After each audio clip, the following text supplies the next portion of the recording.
Raiders, Broncos are the teams to watch because he wants to be on the West Coast or close to it. The Packers don't want him in the NFC. Remember what they did with Brett Favre in 2008. Traded him out of the conference, and if you trade him back to the NFC North, it costs 3 first-round draft picks. And there was one more, and I can't remember what it is, but it was a good one. Bottom line is Raiders, Broncos, 49ers, but the 49ers are off the table now unless they trade Trey Lance. Oh, that's the other thing. The Packers don't want a quarterback out of this. They didn't want Jimmy G. They don't want his $25 million contract. They got Jordan Love. So that's the other factor. I think that makes the Broncos the favorite unless the Raiders are going to send Derek Carr somewhere else.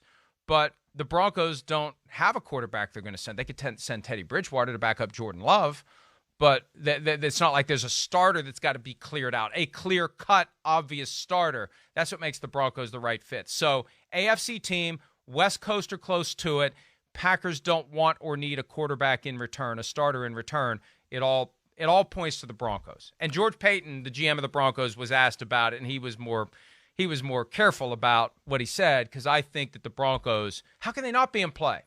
If you're the Broncos, look at what they did with Peyton Manning. And Peyton Manning was a year younger than Aaron Rodgers and a lot more banged up than Aaron Rodgers when they signed him in 2012. No, I'm with you. I mean, the Broncos are a team that I've heard associated with Rodgers for a long time. And I really thought it was going to be more about a play after the 2021 season that they had their eye on Rodgers. But it makes sense. It makes sense for both sides. Definitely. It does. I mean, a lot like, Peyton Manning when he picked the Denver Broncos. Broncos are kind of on the cusp of maybe being something when you really break down their football team. Of course, it's going to be weapons galore. When their wide receiving corp is healthy, it's as talented as there is in football. They got a great tight end. They got the offensive line figured out. Their defense, with Bradley Chubb and Von Miller back in full effect here.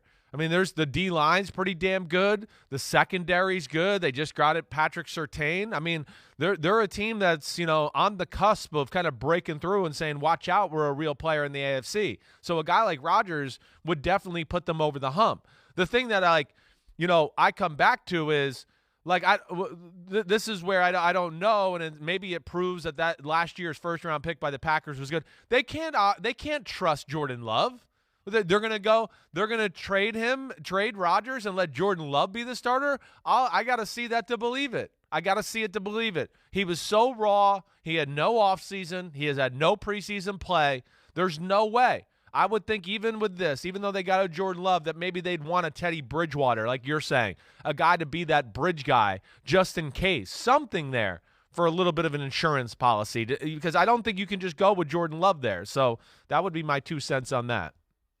Two very quick points. One, if I'm John Schneider, Packers shareholder and GM of the Seahawks, I'm exploring the possibility of a straight-up Russell Wilson for Aaron Rodgers trade. Yes, I am. West Coast, although it's in the conference, Packers probably don't want to go for it, but they would get Russell Wilson. Not a bad transaction if you can come out of this with Russell Wilson. Secondly, the Packers yet again did not take a receiver with their first-round pick. Georgia cornerback Eric Stokes with the 29th overall selection. He runs fast. He just doesn't play receiver. So more help or not. Look at that. My goodness. Hey, I got no problem with drafting defensive players, but the one thing that's going to stand out forever for the Green Bay Packers is what they did last year to get Jordan Love when they could have, as you said, Tristan Wirfs, Antoine Winfield, what the Buccaneers did, a 1-4 gone for a guy who contributed nothing to the effort to get to the Super Bowl last year, and it just makes a bad situation worse for Green Bay now that it's all blown up. Hi, I'm Mike Tirico, and thanks for watching. Make sure to hit subscribe for the latest news and highlights from NBC Sports.